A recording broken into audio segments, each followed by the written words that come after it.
Oh, hello. I'm Ron Charles.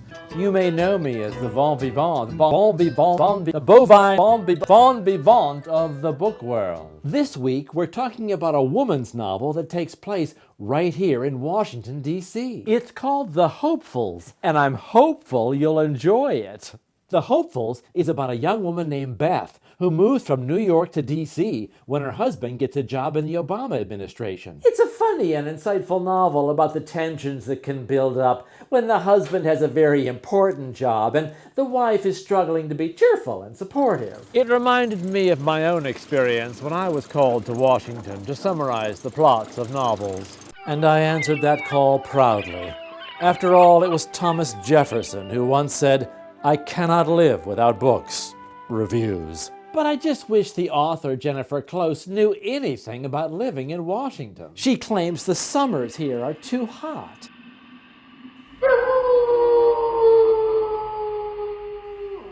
And she says we're all wimpy about snow. Oh my God, we may not have enough toilet paper.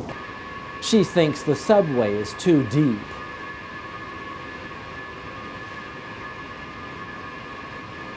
Beth even hates the way people in Washington talk. So POTUS turns to the CEO of the DOD and says, "You better hope the OMB issues a 1045B ASAP."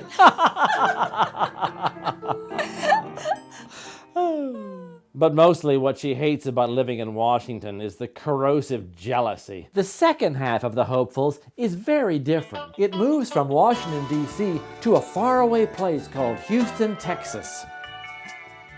Beth's husband takes a job as the campaign manager for a charismatic friend who's running for state office. The exhausting travel, the endless glad-handing, the constant degrading pleas for cash. It's a very affecting depiction of what it takes to run for election. What's most distressing, though, is the disconnect between the qualities needed to campaign effectively and the qualities needed to govern wisely. Because Donald Trump is so reasonable and so full of common sense. Until next time, I'm Ron Charles for the Totally Hip Video Book Review, and I approved this message.